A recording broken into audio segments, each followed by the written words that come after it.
Hello.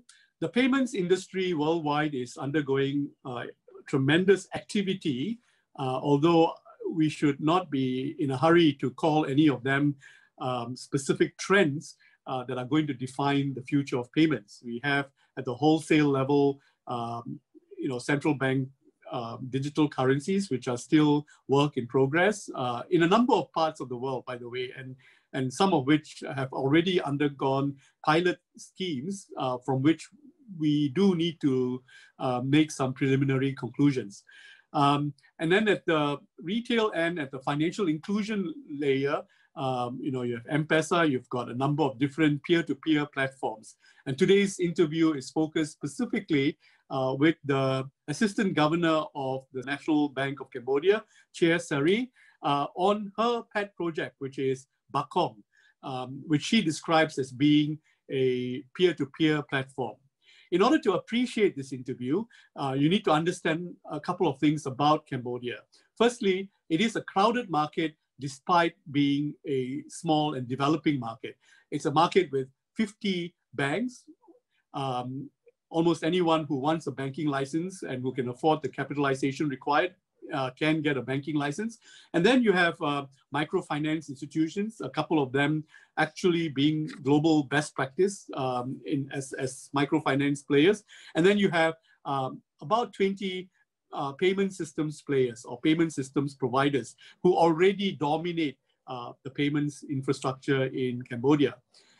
And with all these as being the players, it's also a market where two currencies are, sort of vie for legitimacy: the US dollar and the domestic real. So you need to have all of these at the back of your mind as you listen to how Chair Serey describes the development of the payment infrastructure in Cambodia.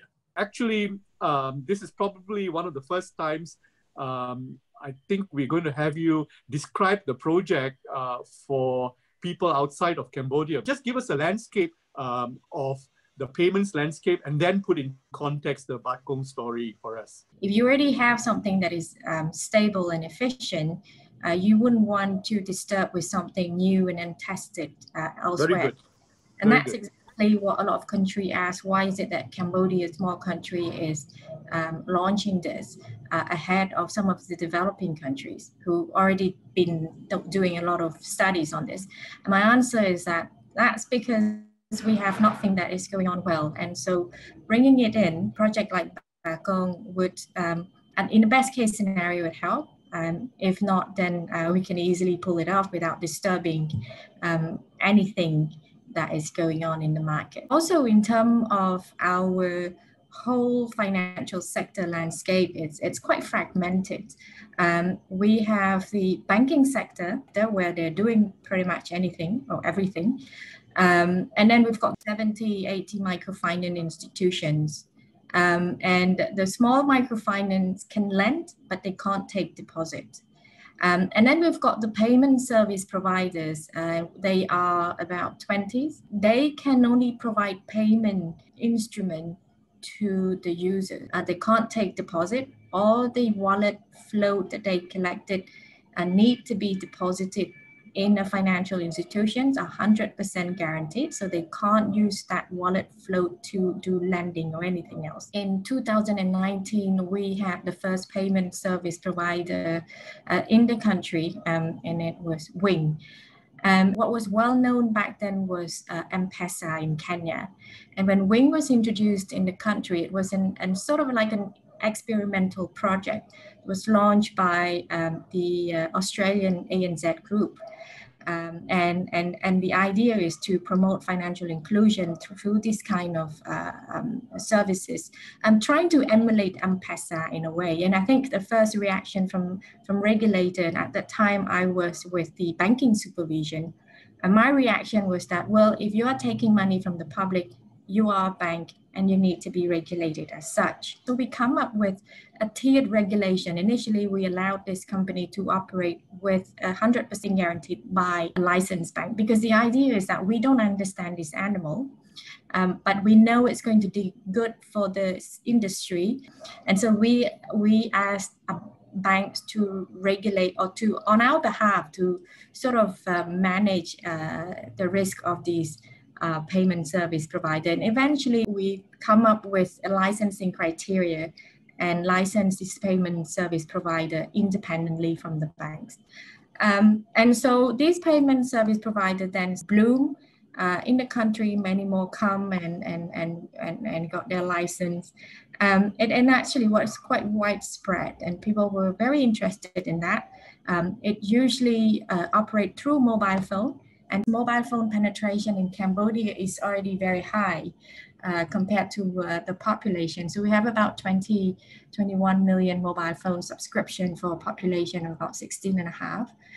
So it was actually a very good medium for people to access formal financial services. So they go through this payment service provider to send money from the urban area to the rural area, where any small shop can act as a cash disbursement center for this payment service provider.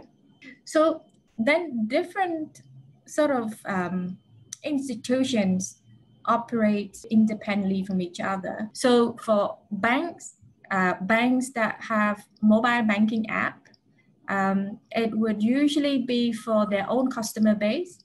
If you want to do a cross-institution money transfer, you have to have a bilateral agreement with the other institution. So privately, they will go and negotiate the terms and conditions. Then only their customer can send money across.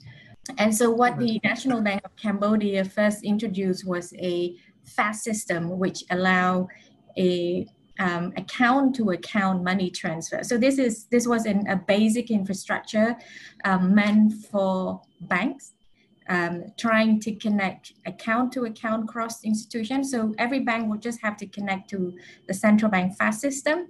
It's a centralized system, and then they don't have to do bilateral negotiations, and then their customer can do account-to-account transfer regardless of the institution of the beneficiaries, the beneficiary bank with. Right. And then what we realized is that we made it happen for banks, but we were actually excluding the payment service provider because they didn't have bank account per se.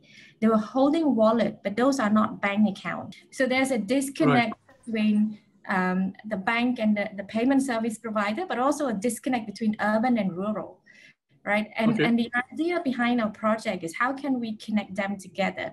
And so we were exploring different infrastructure, and then bearing in mind that we don't have at the moment in Cambodia an RTGS system yet. We were also taking into account the fact that when we first launched FAST system, which is the basic infrastructure for banks to connect with each other, was real time for customer, although the banks will have to wait for the settlement, interbank settlement 2 times a day. And so what we relied was that the banks will have to provide a convenient user interface, right? By creating a mobile app for their user to do those kind of transactions.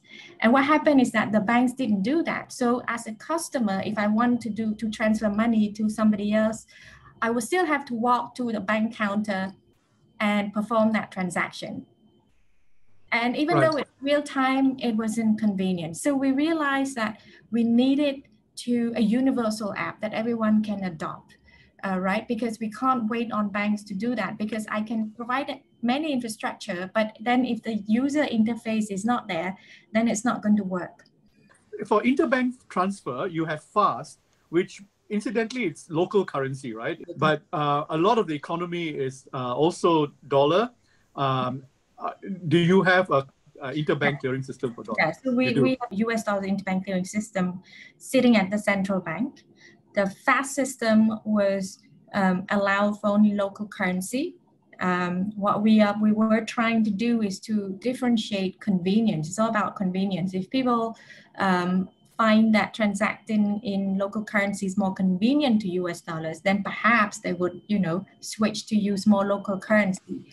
And unfortunately, it didn't happen. As you build the back end for the interbank, you are also trying to solve the problem of the back end for the interbank and the payment system players. Why is that the central bank's job? Shouldn't it be that the connectivity is something that the payment system players should be negotiating on their own with their respective banks or something like that?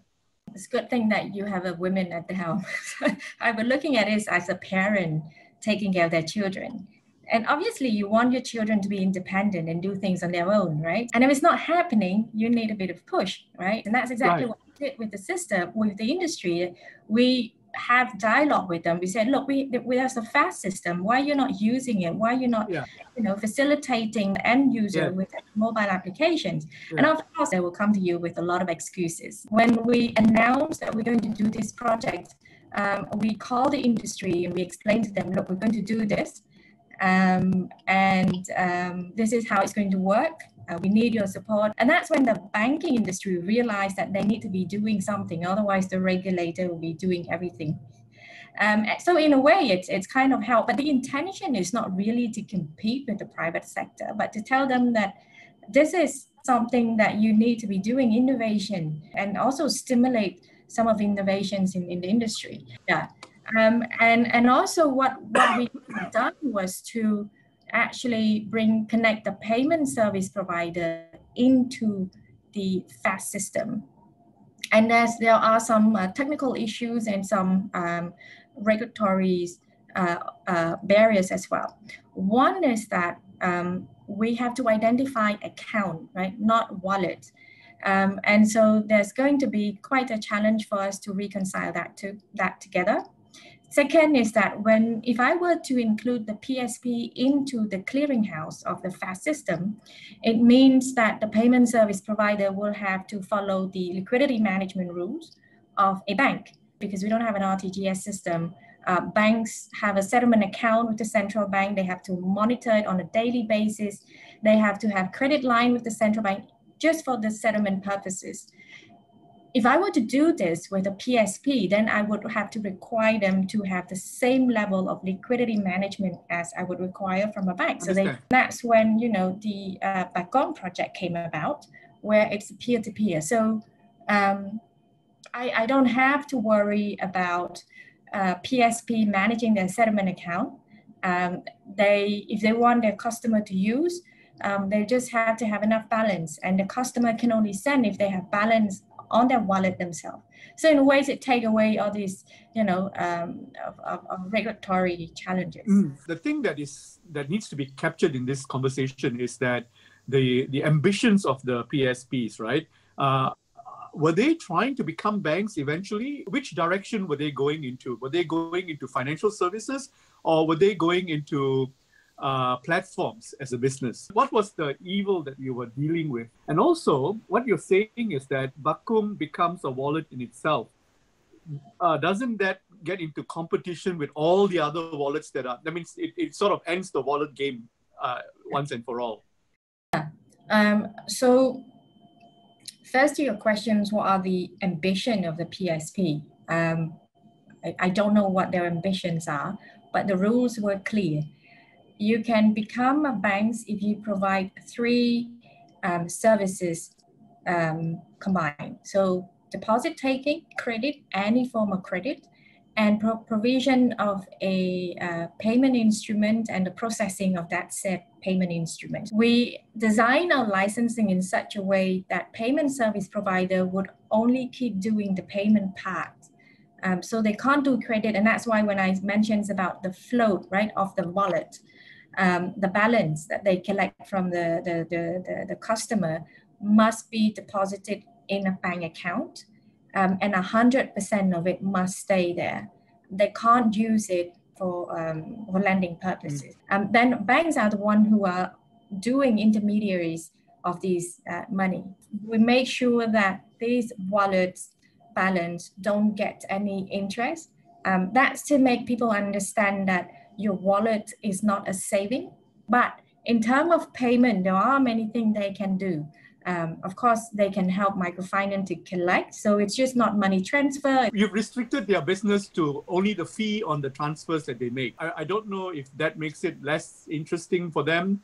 or even commercially viable. Can all of these payment players onboard Bakong onto their respective apps?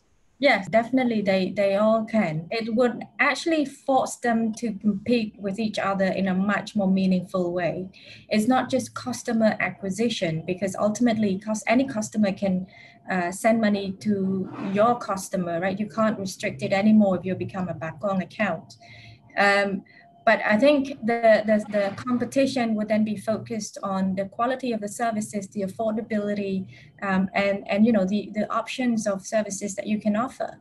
And I think from that perspective, it will be much better for the end users.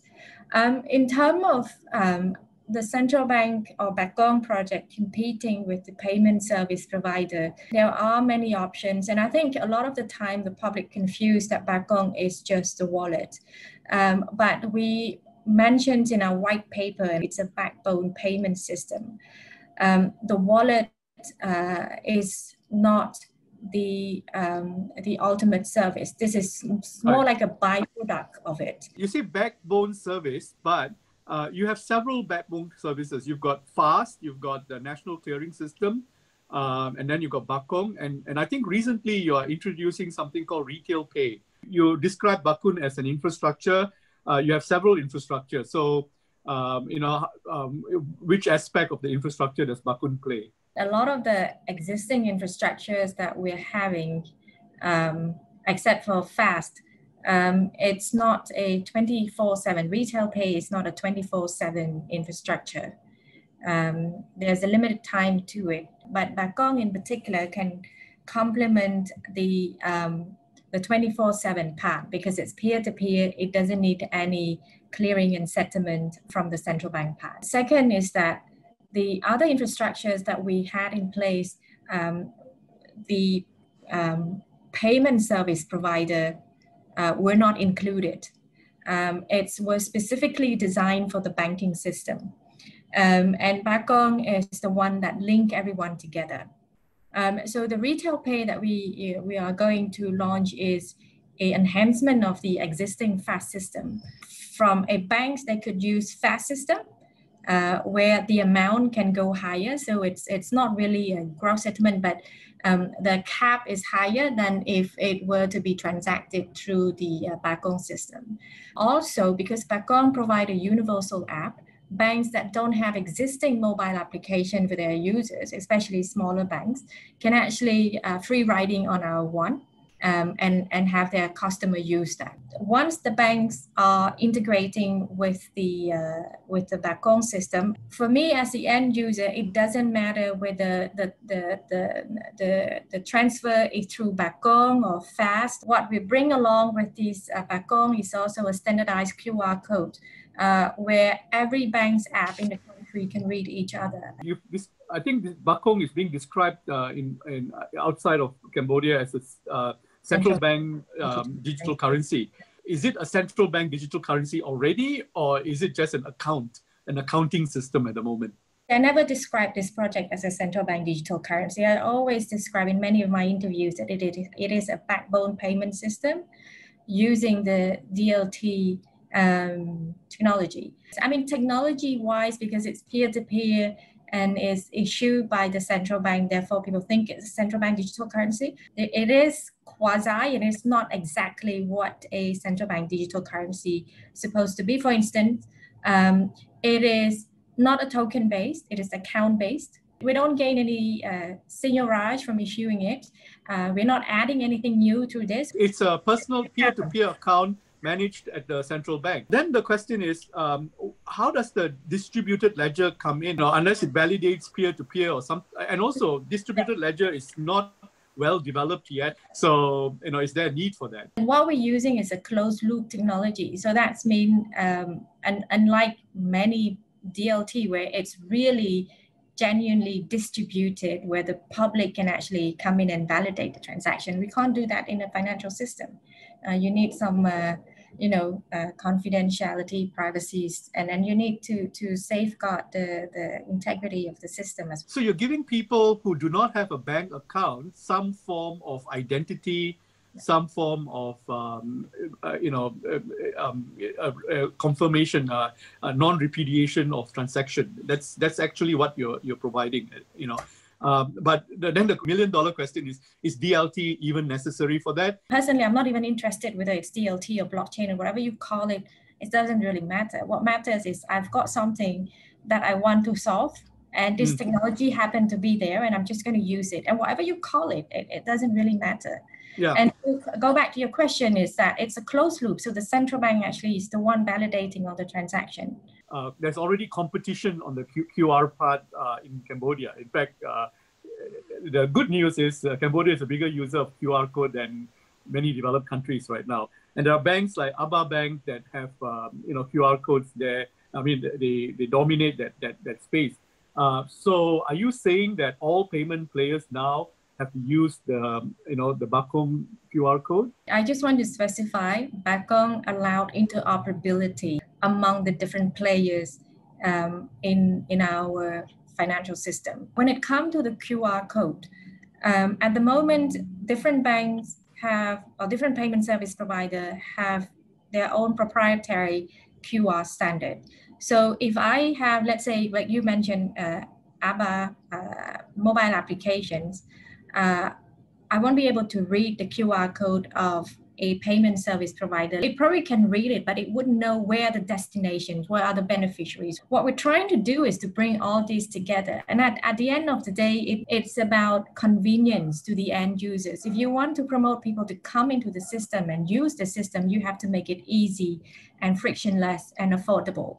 That's how you promote, the unbanked to come into the banking system. Part of it is, of course, interoperability and make it easy for people to use it. And QR code, it wasn't the things that come with Bakong, but I think because we already have Bakong, and we thought, if we were to add something, QR code can add on the Bakong. Something that a lot of people outside of Cambodia may not appreciate is the highly competitive and highly entrepreneurial nature of financial services in a small country. You've licensed all these different types of players to give access to a population that is largely rural and highly migrant.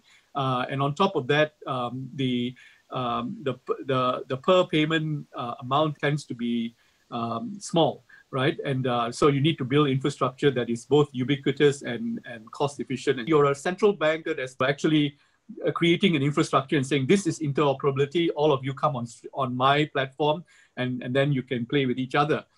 What will probably result from that is that it will change the landscape of the payment service providers in Cambodia. It might actually consolidate them. Only fewer will survive because their income streams are narrowed. You'll have one or two which will scale, and then the rest will not. That's something that you might see as being a inevitable consequence of creating Bakong? I think a lot of the payment service provider right now, they're betting on building their customer base. The more they bring in, the better it is, because then you preserve that customer base, right? And they'll keep using your service, which is good. But with Bakong coming into play, now it's not just about building your customer base, but you also have to think about the quality and the affordability of your services. I mean, competition is going to be tough for the payment service provider. It's going to be a much more meaningful competition. And it's capitalism, right? The big fish will eat the smaller one. That's how it is. So yeah, it's competition is going to be tougher.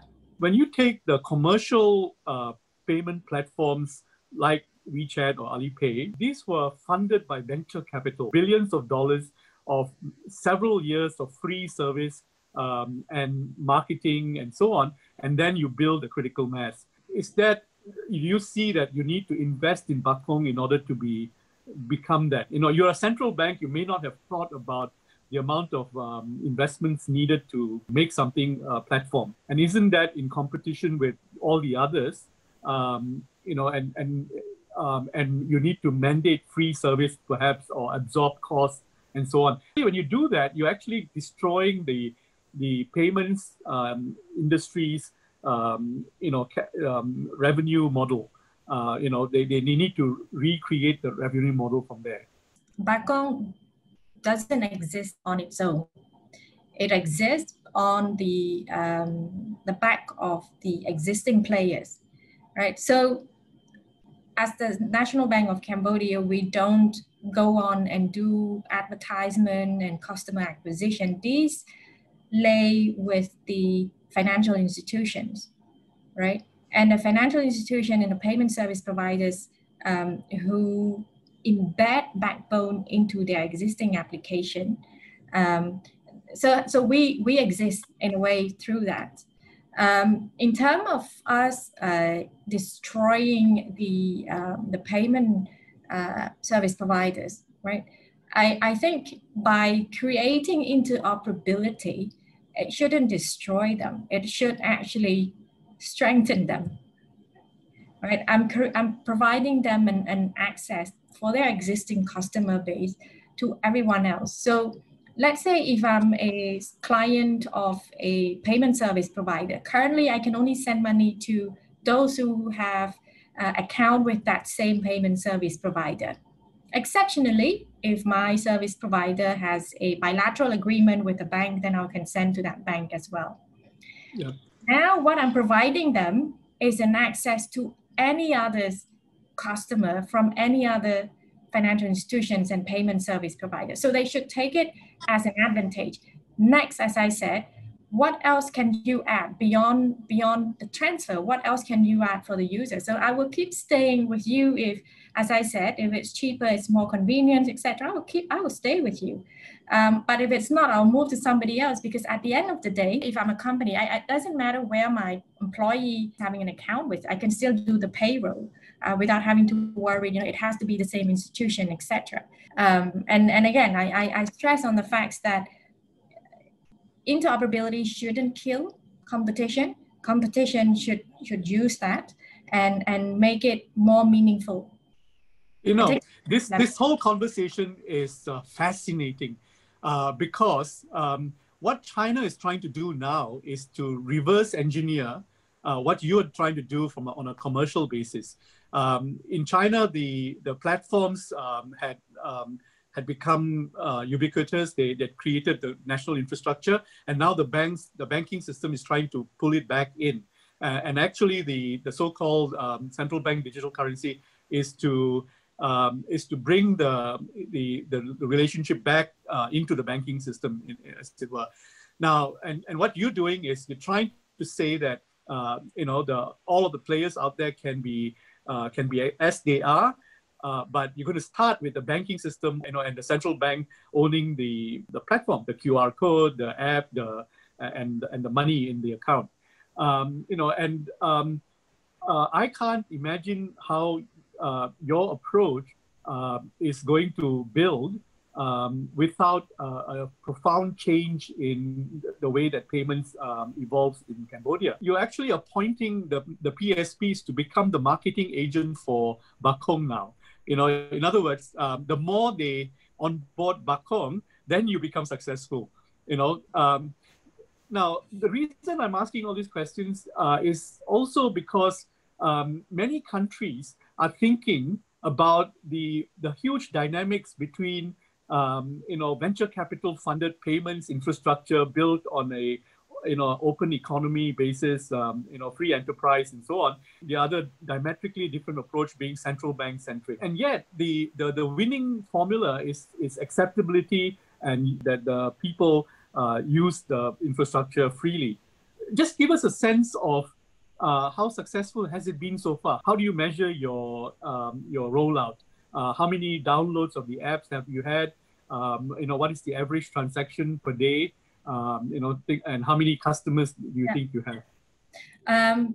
It's a bit too early to measure that. And I think the successful criteria is to have users be able to send money smoothly to anyone in the whole system without having to worry. So in terms of the download, as I said, Bakong doesn't exist on its own. So even if I were to count the number of download of the Bakong app, it is unfair to assess the success of Bakong based on that, because for banks who have embedded Bakong into their application, automatically that will be counted towards the usage of Bakong as well. So it's not just the app download, but the usage of the system, of the platform. And so if we were to count, all the member banks in Bakong, I would have to add every of their users to the solo download of Bakong. I don't have that number, but it very easily exceeds the millions. Do I assume that Bakong is being funded by Japanese Japanese aid money? It's co-developed by the National Bank of Cambodia and a Japanese company. So we co-own the IP and everything, funded by the central bank. And then, but your retail pay is with a Korean technology company. Do you think that there might be issues there, that you might be championing two conflicting technologies? These are complementing systems. There may be some overlap that we need to resolve, but definitely it's complementing each other. Why didn't you go all the way and just centralize fiat money anyway, and make it digital completely? That would have solved all your problem with the different infrastructure that you need to put in place. I think nobody knows what could be the end consequences of a CBDC, right? People are still studying it. And I won't claim that we're the smartest and we found a solution, therefore we're going to do it first. In our circumstances, there's no use of it. And a lot of the question I got asked is that, why is it a developing country like Cambodia introduced the CBDC? All I know is that I've got a problem that I want to solve, and this technology is there. Were we specifically targeting DLT, Hyperledger, Iroha, whatever? And that it works. I mean, this technology can provide me with the solutions, and therefore we go along with it. And that's the only reason we use it. And then again, when you why don't we just go through a CBDC? I mean, legally we can't hold individual account at the central bank. We need to change the law. For us right now, we don't need it. Why would we want to complicate our life with something that What is your relationship with the telcos in Cambodia? Why couldn't they have been a platform themselves? What's your conversation with them? Many of the telco here has their own payment service provider. They're already part of this conversation. And it's interesting because, I mean, there's argument about, you license the service and not the institutions. We chose, somewhere in between where we license the institution. So if the telco want to do that kind of services, they have to set up a separate entity specifically doing that. It is better that we work with the payment service provider because they are directly under our oversight than we work with the telco who would be, under the telco regulator. So it will be very conflicting, and the coordinating will be more challenging. Which countries do you look at for modeling your approach? Which countries are most interesting to you as a regulator? In 2009, when we first tried to, come up with a way to regulate the first payment service provider that was going to be operating in the country, the IFC, the World Bank, has assisted us in doing some study visits. 3 countries that was chosen. One was Kenya, which is a very freely operating, payment service provider, very little regulation from the central bank. And then a South African country, where it was very strictly regulated. And then we visited the Philippines, which was something in between. And I think we sort of model ourselves towards the Philippines model with the tweak to our own local context. What are the milestones that you're giving yourself, both for Bakong and the payments infrastructure as a whole? I think at the end of the day, is to have these two systems complementing each other. And the banks are good with, credits and deposits. There can be, some of them can be very good with the payment service as well. Some added service, but they're not really making any money. The payment service provider, on the other hand, are actually making money out of these services, they're actually more innovative in creating value-added service. For instance, on payment scoring. So I sit on the Cambodian Credit Bureau as well as the chairperson. At the moment, we have a credit history, and then we create a scoring out of that. But what if we also add alternative data and have a payment history added to the scoring, right? Why not, let the payment service provider do what they are doing and do it even better? Let the bank do what they're doing better, and bring them all together and complement each other. As I said, interoperability, complementarity among the different players, that's really important. Last question.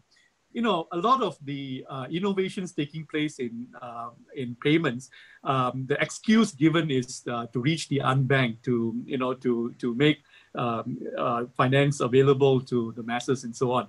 But the truth is that in all of these areas, payments is actually expensive. It's and the more technology you put into it, the more expensive it becomes. So a lot of these so-called startups, fintechs, and the venture capitalists behind them, they're not looking at making it cheaper. They're looking at making money from it, real money.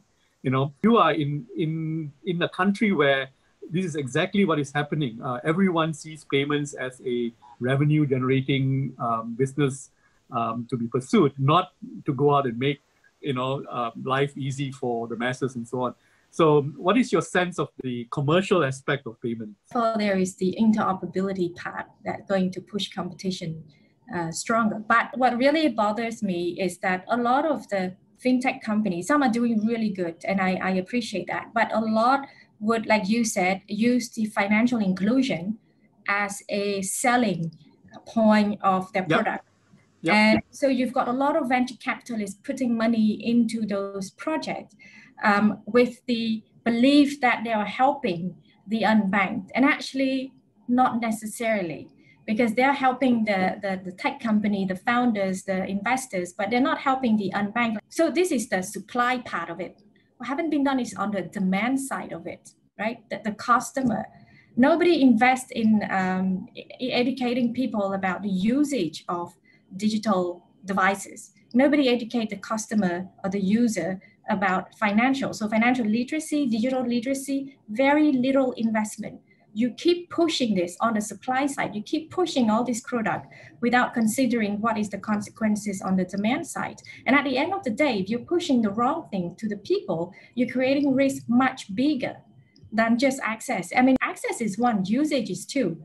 If you access and you misuse it, then the consequences is even worse. It's actually and take you a step back to your initial objective. So that's what really upset me, is that very few venture capitalists or those who or development fund actually goes into the demand side, which is the people who are ultimately benefiting, and money keep flowing billions and billions of dollars into these tech company and thinking that it's going to help these people, and it's not. This interview with Chair Serey, the Assistant Governor of the National Bank of Cambodia, has given us an insight on several points. And she clarified that that Bakong is not a central bank digital currency, despite everything that is being said in media around the world.